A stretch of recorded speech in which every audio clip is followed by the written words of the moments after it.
8'e sağlık kaldığı yerden tüm hızıyla devam ediyor. Şimdiki misafirimiz Doktor Nihat Dik. Hocam hoş geldiniz. Hoş bulduk. Nasılsınız? Sağ olun, teşekkür ederim. Herkese kocaman günaydın. Doktor Bey size de Günaydınlar. merhabalar. Bugün herkesin çok severek yaptırdığı ve ameliyatsız yüz germe diyorum ben buna. Fransız askısından bahsedeceğim Fransız kısaca. askısını sizler sayesinde tanıdık zaten. Evet. Fransız askısı niye Fransız askısı? Çünkü bu iplikler CE sertifikalı ve klas 3 dediğimiz tıbbi cihaz sınıfına giriyor. Yani bunlar özel olarak vücut içerisinde kalması, alerji yapmaması, kopmaması, kırılmaması için özel olarak üretilmiş ipler. Bu iplerin içi prolen dediğimiz ameliyat ipliği, dışı ise normal bildiğiniz göğüslere de takılan silikonla aynı. Yani alerji yapmayan bir maddeden yapılmış. Neden bunları söylüyorum? Çünkü bana hep şöyle geliyor. Efendim bu Fransız askısı ipi kırılıyormuş. Efendim o kırılan Fransız askısı ipi değil. O kırılan Kore'de üretilen ve vücutta eriyebilen bir malzeme olan PDO dediğimiz şeker ipliklerinden yapılmış ya da PLA dediğimiz daha uzun ömürlü, biri 3 aylık, biri 6 aylık olan vücutta eriyebilir malzemeler. Bunlar eridikçe kenarları, tırtıkları gittikçe çıt çıt ses geliyor. İnsanlar bunu kırıldı diye yorumluyorlar. Bunların bizim Fransız askısıyla hiçbir alakası yok. Ayrıca her Fransız askısı yapıyorum diyene de inanmayın.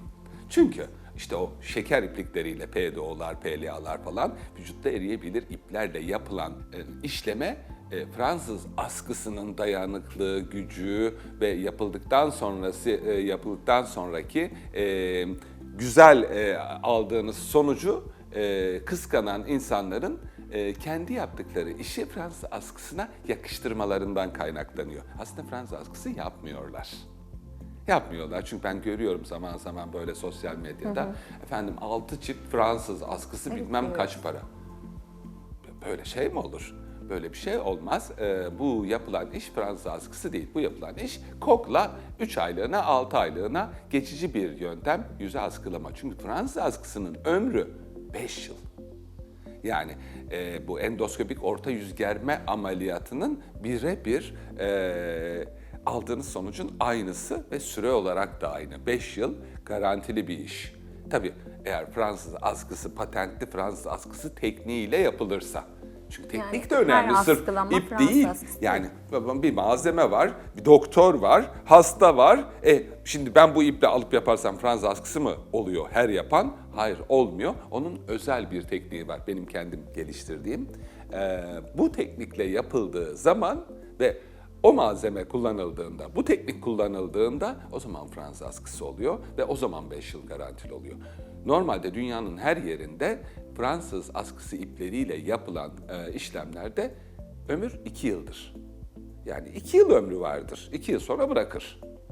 Ama bizim yaptığımız teknik 5 yıl garantili. Çünkü diğerinde lineer bir ipleri düz döşerlerken biz vektörel bir teknik bulduk.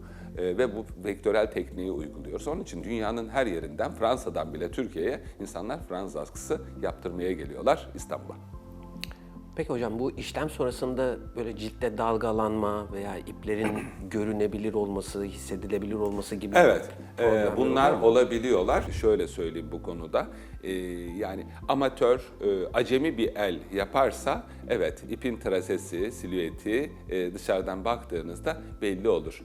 Ama hafif silüet ya da hafif trase olması ilk bir haftada ya da birkaç haftada düzelecek izler, traseler olması bunlar olağandır. Kişinin derisi ince ise alttan geçirdiniz veya çok aşırı sarkmıştır. Kişinin parası da yoktur. Normalde çünkü 2 ip yapılır, 4 ip yapılır, 6 ip yapılır. Yüzünüz ne kadar fazla sarktıysa ip sayısını artırmak lazım ki çektiğiniz yeri her yerde homojen çekebilirsiniz. Düşünsenize yüz germe ameliyatlık bir yüzünüz var. İyice sarkmış buldoklarınız, işte gıdınız, şununuz, bununuz. Ama çok paranız da yok ve doktoru da razı ettiniz 2 iple yüzünüzü astırmaya. Şimdi 2 iple asarsanız tabii 2 iple nereden çekerseniz çekin onun az çok trasesi belli olur. Yani sarkma arttıkça ve cildin ince bir cilt çok da fazla sarkmış, kurumuşsa bu tarz ciltlerde genelde 4 çift ip kullanmak gerekiyor ki o iplerin izleri belli olmasın. Tabii bir bundan kaynaklanıyor. Bir de yani yapan kişinin deneyimiyle çok ilgili. Deneyiminiz ne kadar fazlaysa, ne kadar çok bir işi yaptıysanız o kadar profesyonelleşirsiniz. O işin hocası olursunuz. Tamamen ustalık veya acemilikle ilgili bir durum söylediğiniz, bahsettiğiniz şey. Bir nevi cerrahi işlem sayılabilir aslında bu.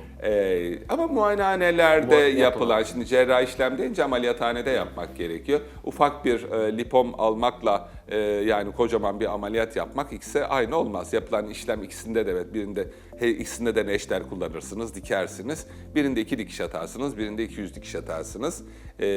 Yapılan işlem mahiyetinde çok da cerrahi bir iş midir? Hem cerrahidir hem değildir. Ama tıp doktoru diploması olan her doktorun yapabileceği bir iştir.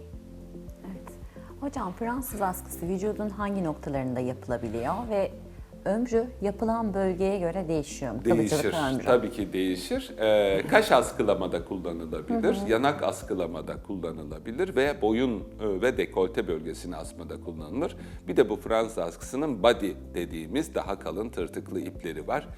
Çok geniş ve ağır yüzlerde benim kullanıyorum o ipi. Ama bunu Fransızlar bunu vücut askılamak için kullanmışlar. Bence biraz saçmalamışlar. Ve vücutta yani bir göğüs ve işte bir popo yok efendim koldu bacaktı. Yani bunlar askıyla olacak işler değil. Bunlar cerrahi işler. Yani hem ne diyor? Eğri oturalım ama doğru konuşalım. Yani evet. Fransız askı da o kadar da değil. O kadar yani. da aslında. Yüz için olabilir, boyun için olur, kaş için olur. Hepsi o kadar. Evet. Hep estetik sebeplerle konuştuk ama hiç bunun dışında mesela yüz felci, yüzde asimetri gibi kesinlikle tedavi yüz edici... felcinde çok başarılı. Bu zamana kadar yüz felci geçirmiş çok ünlü ya da ünsüz çok hastam oldu. Bunlar da çok başarılı. Hastalar çok mutlu. Çünkü doku nakli, kas nakli, sinir nakli bu yollardan geçiyor. Allah kimsenin başına vermesin ama verirse de dünyanın sonu değil. Ama yine de çok zor bir durum. Bu tarz durumlarda yüzün fasyal paraliziyle yani yüz felci geçiren tarafa Fransız askıyla destekleme yapılıp o bölgeye eriyen yağ dokularının olduğu yerlere ya yağ enjeksiyonu ya da hyaluronik asit enjeksiyonu, diğer hipertrofik olmuş artık bir taraf felç olunca bir tarafın gücü daha da artıyor ve diğer tarafta işte aşırı gelişmiş o kas gruplarına onlara da botulinum toksinle zayıflatma yöntemi uygulanarak %99'a yakın sonuçlar alıyoruz. Yeniden bir simetri oluşturuyorsunuz. Tabii. Yani kontrole gelen hastalarım ufak tefek yani yaptık diyelim. Sonra bir ay sonra kontrole çağırdığımda geldiğinde hastanın o gözünün içindeki ışıltı işte düşünün 10 yıldır yüz felciyle dolaşıyor. Artık ve aniden yüzünüz tekrar geri eski haline geliyor, düzeliyorsunuz falan. Çok mutluluk verici ve bunlara da vesile olduğum için ben de mutlu oluyorum. Evet, çok güzel. Hocam peki burun kaldırmada kullanılıyor mu? Yok, Fransız askı burun kaldırmada kullanılmaz. Burun kaldırmada o bahsettiğimiz eriyen şeker iplikleri, PDO'lar, PLA'lar, eriyebilir malzemeden olan burun için özel üretilmiş kok dediğimiz iplikler vardır. Bunlar yine söylediğim gibi 3-6 ay ömürlü. Burun dikleştirmek için bu ipler kullanılabilir. Ama Fransız askı ile burun kaldırma yapılmaz.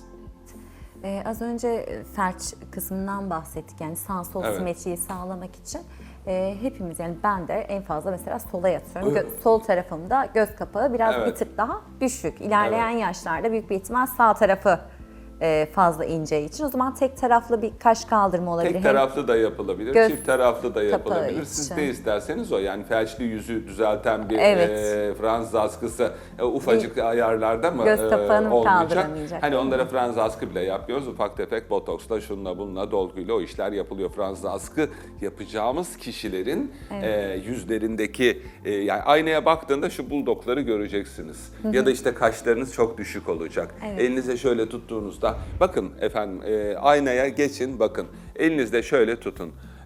Şakaklarınızdan yukarı doğru kaldırın.